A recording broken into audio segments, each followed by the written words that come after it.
I joined the Nebraska Air National Guard in May of 1985. I have served in the Nebraska Air National Guard and the Colorado Air National Guard. I've had the opportunity also to deploy once, but my entire career has been between those two states. I've been in multiple career fields. So when I started in Nebraska, I started as a personnel specialist, but I was working on my degree to be a computer scientist. So I became a personnel systems manager in what was called at the time CBPO, or Consolidated Base Personnel Office. Slang term was SIBO. So I was the one running the personnel systems for the base when I got there. And when I first started, we actually had a card deck reader to pay out drill checks. So you'd take the stack of cards and you'd actually feed it into the machine, and it would take the data and fill out the checks for everybody to get paid for drill. The reason I enlisted in the National Guard originally is I graduated from high school in 1984 and immediately went to college at the University of Nebraska-Lincoln.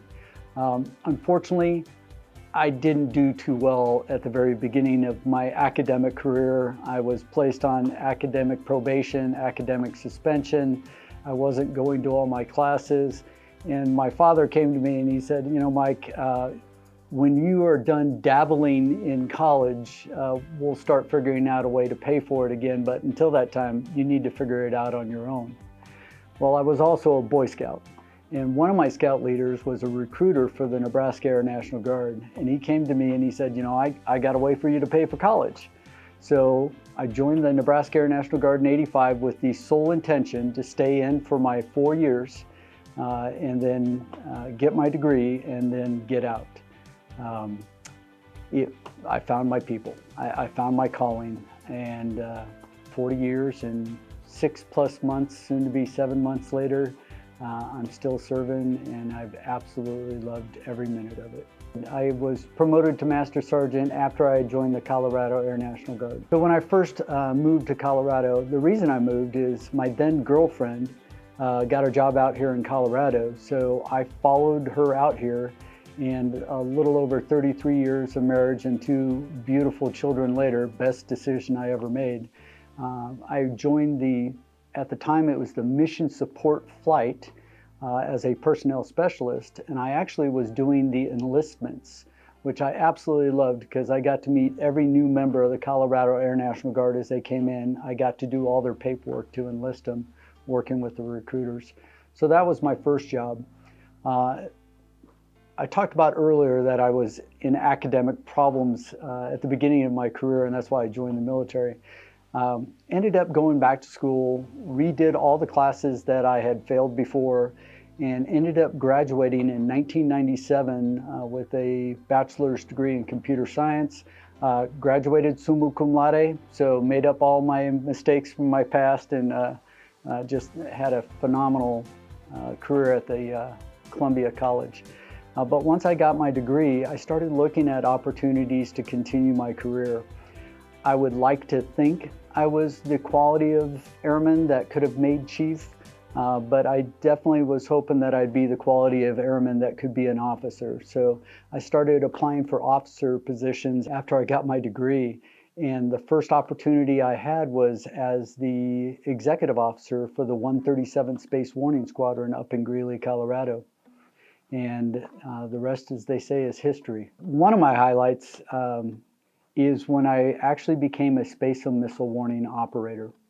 So one of the first things I had to do is go to officer space prerequisite training in Vandenberg Air Force Base, California.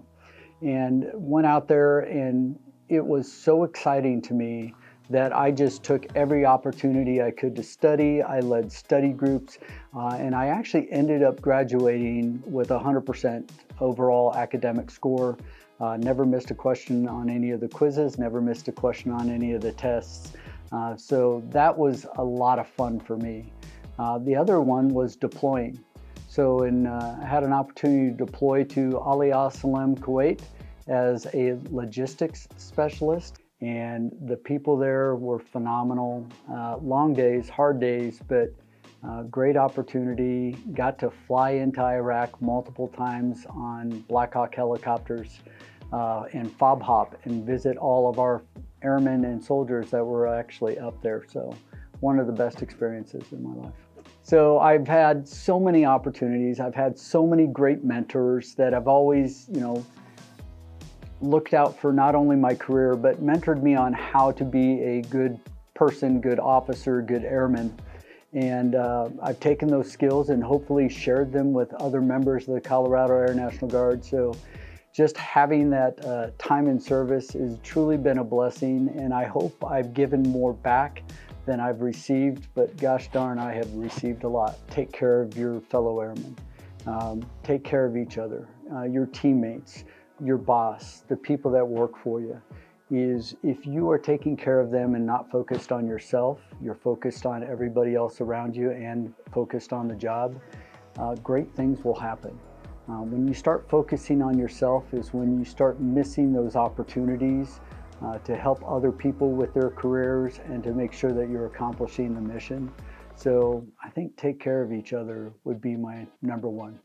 Fortunately, I already have a job lined up. I'm going to be returning to my role as the Deputy Executive Director for the Colorado Department of Military and Veterans Affairs. And the DMVA is the umbrella that's actually over the Colorado National Guard, the Civil Air Patrol, and the Division of Veterans Affairs. So I'm not going too far, which is a great opportunity because I get to continue to serve not only my state and nation, but my community. I just won't do it in uniform anymore. I think I said it earlier, take care of each other. Things go fast, but it's the people that you meet and the memories you create with those people that will make your career fulfilling.